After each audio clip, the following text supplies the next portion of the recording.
Hi guys, welcome back to our channel study expedition. അപ്പോൾ ഇന്ന് നമ്മൾ ചെയ്യാൻ പോകുന്നത് നിങ്ങളുടെ പേഴ്സന്റെ ട്രൂ ഫീലിങ്സ് എന്താണ്, ആൻഡ് ഈ ഒരു കണക്ഷനിൽ ഇപ്പൊ എന്താണ് സംഭവിക്കുന്നത്, എന്തൊക്കെ ക്ലാരിറ്റിയാണ് നമുക്ക് ഇതിൽ ലഭിക്കുന്നത്. ഈവൻ നിങ്ങളുടെ റിലേഷൻഷിപ്പിൽ തേർഡ് പാർട്ടി സിറ്റുവേഷൻ ഉണ്ടെങ്കിൽ അവര് അത് കടന്ന് നിങ്ങളുടെ അടുത്തേക്ക് വരാൻ ശ്രമിക്കുമോ, ഈ കണക്ഷന്റെ ഫ്യൂച്ചർ എന്താണ് എന്നതിനെ കുറിച്ചുള്ള കളക്റ്റീവ് റീഡിംഗ് ആണ് നമ്മൾ ചെയ്യാൻ പോകുന്നത്. അപ്പോൾ നിങ്ങൾ ഈ ഒരു വീഡിയോന്റെ തമ്പനയിൽ കണ്ടത് ഓപ്പൺ ആക്കിയിട്ടുണ്ടെങ്കിൽ തീർച്ചയായിട്ടും നിങ്ങൾക്ക് വേണ്ടിയിട്ടുള്ള മെസ്സേജ് ആണ്, അതുകൊണ്ടാണ് നിങ്ങൾ ഇത് ഓപ്പൺ ആക്കിയത്. ഓക്കെ, ആൻഡ് ഇത് കളക്റ്റീവ് റീഡിംഗ് ആണ്, അതുകൊണ്ട് തന്നെ ഇതിലെ എല്ലാ കാര്യങ്ങളും നിങ്ങൾക്ക് എടുക്കാൻ പറ്റുമെന്ന് ഞാൻ പറയുന്നില്ല. നിങ്ങൾക്ക് റെസോണേറ്റ് ആകുന്ന കാര്യങ്ങൾ മാത്രം എടുക്കുക, ബാക്കി റെസ്റ്റ് ലീവ് ചെയ്യുക. ഫർദർ മോർ നിങ്ങൾക്ക് ആക്യുറേറ്റ് പേഴ്സണലൈസ്ഡ് റീഡിംഗ് വേണമെങ്കിൽ ഡിസ്ക്രിപ്ഷനിലോ സ്ക്രീനിൽ എഴുതി കാണിക്കുന്ന നമ്പറിലോ നിങ്ങൾക്ക് വാട്സപ്പ് മെസ്സേജ് ചെയ്യാവുന്നതാണ്. ഓക്കെ, അപ്പൊ നമുക്ക് പെട്ടെന്ന് തന്നെ നമ്മുടെ റീഡിങ്ങിലോട്ട് പോവാം. നിങ്ങളുടെ പേഴ്സൺ എന്താണ് നിങ്ങളെ കുറിച്ച് ട്രൂലി ഫീൽ ചെയ്യുന്നത്, ഈവൻ തേർഡ് പാർട്ടി സിറ്റുവേഷൻ നിങ്ങളുടെ ജീവിതത്തിൽ നിങ്ങൾ ഫേസ് ചെയ്യുന്നുണ്ടെങ്കിൽ എന്തായിരിക്കും നിങ്ങളുടെ കണക്ഷനിൽ നിങ്ങൾക്ക് ഫ്യൂച്ചറിൽ കിട്ടാൻ പോകുന്ന ക്ലാരിറ്റി എന്നതിനെ കുറിച്ചാണ് നമ്മളിന്ന് നോക്കാൻ പോകുന്നത്. ഓക്കെ,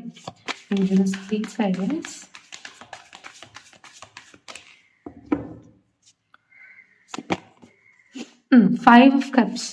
നിങ്ങളുടെ കണക്ഷനില് ഒരു സ്ട്രോങ് ആയിട്ടുള്ള ഒരു ബോണ്ടിങ് ഉണ്ട് എന്നതാണ് ഇതിനകത്ത് മനസ്സിലാവുന്നത്. അതായത് അവര് ഇതിനകത്ത് നിന്ന് എത്ര പൊട്ടിച്ചു മാറി പോകണം എന്ന് വിചാരിച്ചാലും സ്റ്റിൽ എന്തൊക്കെയോ കാര്യങ്ങൾ ഇനിയും നിങ്ങളുമായൊരു ബന്ധമുള്ളത് കൊണ്ട് അവർക്ക് പൂർണ്ണമായിട്ട് ഒന്നിനെയും പൊട്ടിച്ചെറിഞ്ഞിട്ട് പോകാൻ പറ്റുന്നില്ല. ഈവൻ അവർ പോയാലും അവർ നിൽക്കുന്ന ആ ഒരു പെർട്ടിക്കുലർ സിറ്റുവേഷനിൽ അവർക്ക് ഹാപ്പി ആകാൻ സാധിക്കുന്നില്ല എന്നതാണ് ഇതിനകത്ത് കാണുന്നത്.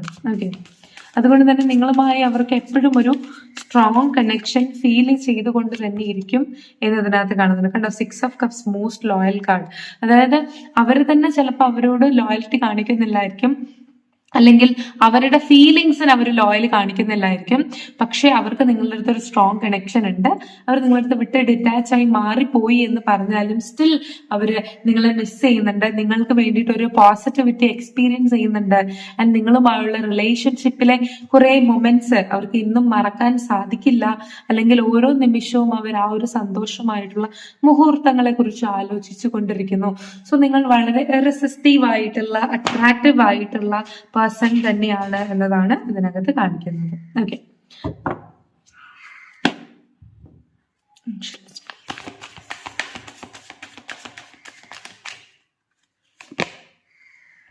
Page of pentacles. Okay, 8 of wands, 9 of wands. ആദ്യമൊക്കെ ഈ ഒരു കണക്ഷൻ വളരെയധികം സീരിയസ് ആയിട്ടൊന്നും അവരെടുത്തിരുന്നില്ല. നിങ്ങളെ കുറിച്ച് അവർക്ക് ആദ്യം നിങ്ങൾ എങ്ങനെയാണ് എന്ന് അറിയില്ലായിരുന്നു, അല്ലെങ്കിൽ അവര് നിങ്ങളെ കുറിച്ച് ചിന്തിച്ച കാര്യം തെറ്റായിരുന്നു എന്നത് പതിയെ അവർക്ക് മനസ്സിലാവാൻ തുടങ്ങിയതായിട്ട് ഇതിനകത്ത് കാണുന്നുണ്ട്. കാരണം ആദ്യം നിങ്ങൾ ചൈൽഡിഷ് ആണ്, നിങ്ങൾക്കൊന്നും ചെയ്യാൻ കഴിയത്തില്ല, അല്ലെങ്കിൽ ഈവൻ നിങ്ങൾക്ക് വലിയ ടാലന്റ് ഒന്നുമില്ല, നിങ്ങൾ അവരിൽ ഡിപ്പെൻഡന്റ് ആണെന്ന രീതിയിലായിരിക്കാം അവർ മനസ്സിലാക്കിയിട്ടുണ്ടാവുക.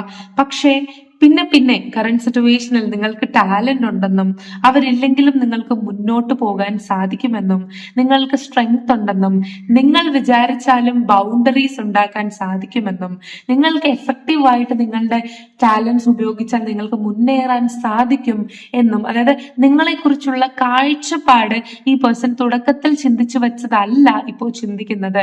ഒത്തിരി വ്യത്യാസങ്ങൾ വന്നിട്ടുണ്ട്. ആൻഡ് നിങ്ങൾ സത്യത്തിൽ എന്താണ്, അല്ലെങ്കിൽ നിങ്ങളെ കൊണ്ട് എന്ത് ചെയ്യാൻ സാധിക്കും, നിങ്ങൾ നിസ്സാരക്കാരല്ല എന്ന രീതിയിലുള്ളൊരു തോട്ടിലേക്ക് ഈ പേഴ്സൺ വന്നു. അല്ലെങ്കിൽ നിങ്ങളെ കൊണ്ടും എന്താണ് ഫയർ എനർജി ഉണ്ടാക്കാൻ, തീപ്പൊരികൾ ഉണ്ടാക്കാൻ സാധിക്കും. നിങ്ങൾ വിചാരിച്ചാൽ നിങ്ങളുടെ ലൈഫ്, നിങ്ങളുടെ സിറ്റുവേഷൻസ് ലൈറ്റ് ചെയ്യാൻ നിങ്ങളെ കൊണ്ട് സാധിക്കും, പോസിറ്റീവ് ചേഞ്ചസ് നിങ്ങൾക്ക് കൊണ്ടുവരാൻ സാധിക്കും എന്ന് ഈ പേഴ്സൺ മനസ്സിലാക്കിയിട്ടുണ്ട്. ഓക്കെ, ആൻഡ് ഈ പേഴ്സൺ പലപ്പോഴും നിങ്ങൾ ഈ പേഴ്സണെ ഡിപ്പെൻഡ് ചെയ്തുകൊണ്ടിരുന്നെങ്കിൽ ഈ പേഴ്സന്റെ ഇമോഷണൽ ഈ പേഴ്സൺ നിങ്ങളെ ഡിപ്പെൻഡ് ചെയ്യാൻ പോകുന്നുണ്ട് എന്നതാണ് കാണിക്കുന്നത്. യെസ്, നിങ്ങളുടെ കണക്ഷനിൽ ചിലപ്പോൾ തേർഡ് പാർട്ടി സിറ്റുവേഷനോ ചിലപ്പോൾ തേർഡ് പാർട്ടിയോ ഉണ്ടായിരിക്കാം. പക്ഷെ വാട്ട് എവർ ദ സിറ്റുവേഷൻ, എനിക്ക് തോന്നുന്നില്ല ഈ ഒരു പേഴ്സൺ ഹാപ്പിയാണ് എന്ന്. ഈ പേഴ്സൺ സൊസൈറ്റിയെ കാണിക്കാൻ വേണ്ടി ഹാപ്പിയാണ് എന്ന് പറയുന്നുണ്ടായിരിക്കും, ഇല്ലെങ്കിൽ മറ്റുള്ളവർ പുറമേ നിന്ന് സോഷ്യൽ മീഡിയയിൽ സ്റ്റാക്ക് ചെയ്യുമ്പോൾ ഈ പേഴ്സന്റെ ലൈഫ് അതിമനോഹരമാണ്, പൂർണ്ണ ചന്ദ്രനെ പോലെയാണ് എന്ന് ഈ പേഴ്സൺ പുറമേ കാണിക്കുമെങ്കിലും ഉള്ളിൽ ഈ പേഴ്സൺ വാട്ട് എവർ സിറ്റുവേഷൻ, നിങ്ങളുമായിട്ടുള്ള സിറ്റുവേഷൻ അല്ലാതെ വേറൊരു സിറ്റുവേഷനിൽ ഈ പേഴ്സൺ നിൽക്കുകയാണെങ്കിൽ പറയുകയാണെങ്കിൽ എപ്പോഴും മൂൺ എനർജി ആയിരിക്കും. അതായത് കൈൻഡ് ഓഫ് ലൈഫിൽ ഒരു ബ്ലാക്ക്നെസ് ആയിരിക്കും. ഈവൻ ഒരു പുതിയ നല്ല തേർഡ് പാർട്ടി എന്ന പേഴ്സൺ വിശ്വസിക്കുന്ന ആള് വന്നാൽ പോലും ഇയാളുടെ ഈ ഒരു മൂൺ ഇഫക്റ്റ്, അതായത് ഈ ഒരു അൺക്ലിയർ ആയിട്ടുള്ള ഇഫക്റ്റ് അല്ലെങ്കിൽ kind of negative energy effect അയാൾക്ക് മാറ്റാൻ സാധിക്കില്ല. അത് മാറ്റണമെങ്കിൽ 8 ഓഫ് വാണ്ട്സ് എനർജി ഉള്ള അൾട്രാ പോസിറ്റീവ് ആയിട്ടുള്ള കഴിവുള്ള നിങ്ങൾ തന്നെ വരണമെന്നാണ് ഈ പേഴ്സൺ വിചാരിക്കുന്നത്. ആൻഡ് പലപ്പോഴും ഈ പേഴ്സൺ നിങ്ങളെ ഹേർട്ട് ചെയ്തിട്ടുള്ളത് കൊണ്ട് നിങ്ങൾ ചിലപ്പോൾ ഈ ഒരു കണക്ഷനിൽ ബൗണ്ടറി വെച്ചിട്ടുണ്ടാവും. ആ ബൗണ്ടറി കാരണവും ഈ പേഴ്സൺ ഈ ഒരു മൂൺ ഇഫക്റ്റ് അനുഭവിക്കേണ്ടി വരുന്നതായിട്ട് ആ പേഴ്സൺ മനസ്സിലാക്കുന്നുണ്ട്. ഓക്കെ, പിന്നെ പലപ്പോഴും ഈ ഒരു കണക്ഷനിൽ പൂർണ്ണമായി അട്രാക്ട് ആവാൻ അവർ ആഗ്രഹിക്കുന്നുണ്ടെങ്കിലും അവർക്ക് ആ ഒരു കഴിഞ്ഞ ജന്മത്തിലെ അല്ലെങ്കിൽ കൈൻഡ് ഓഫ് അവർക്ക് ഉണ്ടായിട്ടുള്ള ഫിയർ കാരണം അവർക്ക് ഓപ്പൺ അപ്പ് ആകാൻ സാധിക്കുന്നില്ല എന്നതാണ് ഇതിനകത്ത് പറയുന്നത്. സംടൈംസ് എന്റെ അഭിപ്രായത്തിൽ നിങ്ങൾ ഈ പേഴ്സന്റെ അടുത്തേക്ക് വരണമെന്ന് ഈ പേഴ്സൺ ആഗ്രഹിക്കുന്നുണ്ടെങ്കിലും ഇന്റൻഷനലി നിങ്ങളുടെ അടുത്ത് നിന്ന് ഡിസ്റ്റൻസ് കീപ്പ് ചെയ്യുന്നതായിട്ട് ഇതിനകത്ത് കാണുന്നുണ്ട്.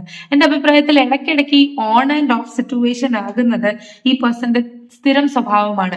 കുറച്ചൊക്കെ നിങ്ങൾ ചേസ് ചെയ്യും, കുറച്ച് കഴിയുമ്പോൾ ഒരു സ്റ്റാഗ്നന്റ് മൂഡിൽ, ഒരു സ്റ്റക്കായ മൂഡിൽ നിൽക്കും. അത് എനിക്ക് മനസ്സിലാവുന്നത് ഈ പേഴ്സന്റെ ഇമോഷണൽ മെക്കാനിസം അങ്ങനെയാണ്. അതായത് കോൾഡ് ആൻഡ് ന്യൂട്രൽ ആയിട്ട് നിൽക്കാനാണ് ഈ പേഴ്സൺ താല്പര്യപ്പെടുന്നത്. ഈ പേഴ്സന്റെ ഇമോഷൻസ് മൊത്തം നിങ്ങളുടെ അടുത്തേക്ക് പുറത്തായി പോകുമോ എന്ന ഭയത്തിലായിരിക്കാം ഈ പേഴ്സൺ അങ്ങനെ ചെയ്യുന്നത്. അതായത് തന്റെ കയ്യിൽ നിന്ന് തന്റെ ഇമോഷൻ കൈവിട്ട് പോകുമെന്ന് മനസ്സിലാകുമ്പോൾ ഈ പേഴ്സൺ നമ്മളെ അടുത്ത് നിന്ന് ഡിസ്റ്റൻസ് കീപ്പ് ചെയ്യും, ഇമോഷൻസ് ഹൈഡ് ചെയ്യും. ഓക്കെ, കാരണം നിങ്ങൾ ചോദിക്കുന്ന പല ക്വസ്റ്റ്യൻസിനും ഈ പേഴ്സൺ ചിലപ്പോ തക്കതായിട്ടുള്ള ഉത്തരങ്ങൾ പറഞ്ഞു പോകുമോ എന്ന പേടിയാണ്. ആ പേഴ്സൺ ഈ ഒരു റിലേഷൻഷിപ്പിൽ ബൗണ്ടറി വെക്കാൻ താല്പര്യപ്പെടുന്നുണ്ടെങ്കിലും നിങ്ങളുടെ അടുത്ത് ഒന്ന് അറ്റാച്ച്ഡ് ആയി കഴിയുമ്പോഴത്തേക്ക് ആ ബൗണ്ടറിയൊക്കെ നിങ്ങളുടെ ആ ഒരു അട്രാക്റ്റീവ് എനർജി പൊട്ടിച്ചു കളയുന്നതായിട്ട് ഈ പേഴ്സൺ മനസ്സിലാവുന്നുണ്ട്. അപ്പോൾ പലപ്പോഴും തനിക്ക് തന്റെ ഇമോഷൻസ് ഹോൾഡ് ചെയ്യാൻ പറ്റാത്തൊരവസ്ഥ പോലെ ഈ പേഴ്സണെ ഫീൽ ചെയ്യുന്നത് കൊണ്ട് തന്നെ ഈ പേഴ്സന്റെ ഉള്ളിലുള്ള എല്ലാ കാര്യങ്ങളും നിങ്ങൾ ഗ്രഹിച്ചെടുത്ത് കളയും. അല്ലെങ്കിൽ ഈ പേഴ്സൺ പറയാതെ തന്നെ പല കാര്യങ്ങളും നിങ്ങൾക്ക് മനസ്സിലായി തുടങ്ങും. നിങ്ങളുടെ അടുത്ത് നിന്ന് ഹൈഡ് ആൻഡ് സീക്ക് കളിക്കാൻ ഇവർക്ക് സാധിക്കില്ല എന്നൊരു പേടി ഇവരുടെ ഉള്ളിലുള്ളതായിട്ട് ഇതിനകത്ത് കാണിക്കുന്നുണ്ട്. ഓക്കെ, ശരിയായിരിക്കാം. ഈ പേഴ്സന്റെ തലയിൽ ഒത്തിരി റെസ്പോൺസിബിലിറ്റീസ് ഉണ്ടായിരിക്കാം. മറ്റുള്ളവർ ഈ പേഴ്സൺ ചെയ്യുന്നതനുസരിച്ചിട്ടായിരിക്കും ജഡ്ജ് ചെയ്യുന്നത്. അല്ലെങ്കിൽ ഈ ഒരു പേഴ്സന്റെ ഫെയിം എന്ന് പറയുന്നത് ഈ പേഴ്സന്റെ തലയിലായിരിക്കാം, അല്ലെങ്കിൽ ഈ പേഴ്സന്റെ ഷോൾഡറിലായിരിക്കാം.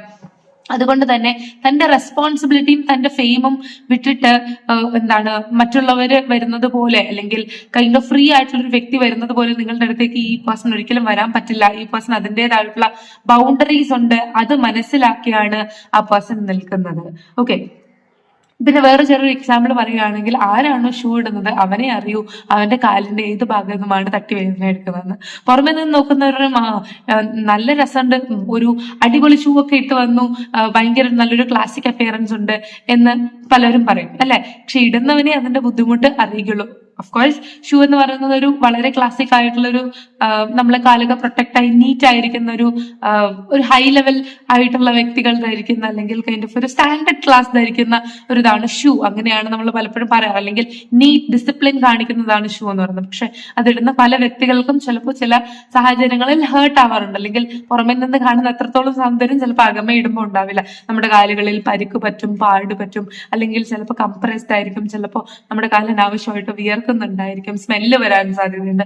അല്ല, ഇങ്ങനെ ഷൂ ഇടുന്നാൽ ഒത്തിരി പ്രശ്നമുണ്ട്. പക്ഷെ പുറമെ നിന്ന് കാണുമ്പോൾ ആ നീറ്റ്, ആ ഡിസിപ്ലിൻ, ആ പെർഫെക്റ്റ് ലൈഫ് അല്ലെങ്കിൽ പെർഫെക്റ്റ് എന്ന രീതിയിൽ നമുക്ക് കാണാം. അപ്പൊ ഇതുപോലെയാണ് ഈ പേഴ്സന്റെ ലൈഫും എന്നതാണ് എനിക്കിനകത്ത് കാണുന്നത്. അതായത് മറ്റുള്ളവർ ജഡ്ജ് ചെയ്യുമെന്ന് വിചാരിച്ച് തന്റെ ഇഷ്ടങ്ങളും തന്റെ ആഗ്രഹങ്ങളും തന്റെ റെസ്പോൺസിബിലിറ്റിക്കും ഫെയിമിനും വേണ്ടി സാക്രിഫൈസ് ചെയ്യുന്നു എന്നതാണ് ഞാൻ ഉദ്ദേശിച്ചത്. ഓക്കെ, ആൻഡ് ഈ പേഴ്സൺ തീർച്ചയായിട്ടും നിങ്ങളെ സ്പൈ ചെയ്യുന്നുണ്ട്.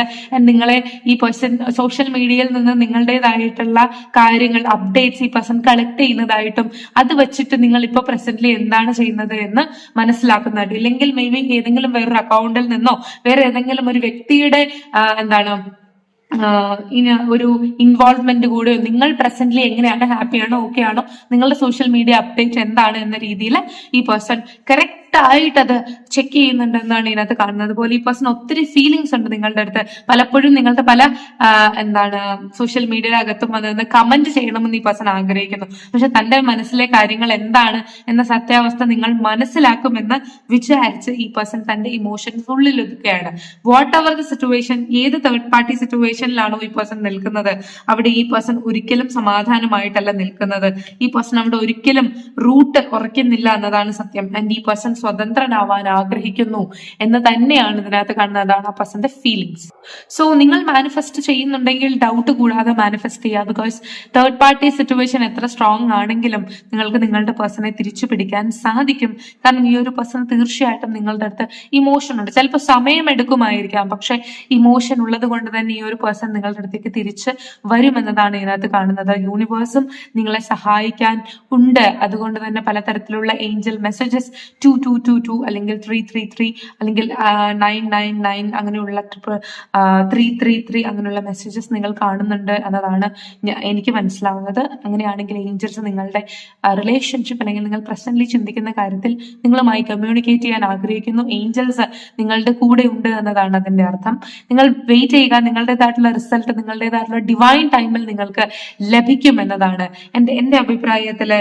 ഈ ഒരു പേഴ്സൺ എത്ര തന്നെ ഈഗോയിസ്റ്റിക് ആണെങ്കിലും എത്ര തന്നെ വാശി കാണിച്ചാലും നിങ്ങളുടെ ആ ഒരു ഡിവൈൻ ലവ് അല്ലെങ്കിൽ നിങ്ങളുടെ ആ ഒരു പ്രൊട്ടക്ഷൻ അവർക്ക് മനസ്സിലാകും. ആ ഒരു ടോക്സിക് റിലേഷൻഷിപ്പിൽ നിന്ന് ചാടിയിട്ട് അവർ സ്വതന്ത്രരാകും. നിങ്ങളുടെ ഒരു സ്പെഷ്യൽ കരുതലും നിങ്ങളുടെ ആ ഒരു കൈൻഡ് ഓഫ് മദർലി പ്രൊട്ടക്ഷനും ആ പേഴ്സൺ അതിന്റെ വാല്യൂ തീർച്ചയായിട്ടും മനസ്സിലാക്കും. നിങ്ങളുടെ അൺകണ്ടീഷണൽ ലവ് ആ പേഴ്സൺ തിരിച്ചറിയും. സോ നിങ്ങളുടെ അൺകണ്ടീഷണൽ ലവ് ഈ പേഴ്സൺ ഇപ്പൊ തിരിച്ചറിഞ്ഞിട്ടുണ്ടെങ്കിൽ you are so much lucky. നിങ്ങൾ ബുദ്ധിമുട്ടുള്ള സിറ്റുവേഷനിലാണ് നിൽക്കുന്നതെങ്കിൽ നിങ്ങൾ പ്രതീക്ഷ കൈവിടാതിരിക്കുക. ബിക്കോസ് നിങ്ങളുടെ പേഴ്സൺ നിങ്ങളുടെ അൺകണ്ടീഷണൽ ലവിനെ വാല്യൂ ചെയ്യാൻ തുടങ്ങും എന്നതാണ് എനിക്ക് മനസ്സിലാവുന്നത്. അപ്പൊ ഇതായിരുന്നു നിങ്ങൾക്ക് വേണ്ടിയിട്ടുള്ള ചെറിയ റീഡിംഗ്. ടോപ്പിക് ഇഷ്ടമായെന്ന് വിശ്വസിക്കുന്നു. ഇഷ്ടമായിട്ടുണ്ടെങ്കിൽ തീർച്ചയായിട്ടും സപ്പോർട്ട് ചെയ്യുക, ലൈക്ക് ചെയ്യുക, ഷെയർ ചെയ്യുക, കമന്റ് ചെയ്യുക. ആൻഡ് പുതിയതായിട്ട് ആരെങ്കിലും കാണുകയാണെങ്കിൽ തീർച്ചയായിട്ടും സബ്സ്ക്രൈബ് ചെയ്യുക. ഫർദർമോർ നിങ്ങൾക്ക് പേഴ്സണലൈസ്ഡ് റീഡിംഗ് വേണമെങ്കിൽ ഡിസ്ക്രിപ്ഷനിലോ സ്ക്രീനിൽ എഴുതി കാണിക്കുന്ന നമ്പറിലോ കോൺടാക്ട് ചെയ്യാവുന്നതാണ്. അപ്പോൾ ഇനിയൊരു വീഡിയോ ആയിട്ട് കാണാമെന്നവരേക്കും ബൈ.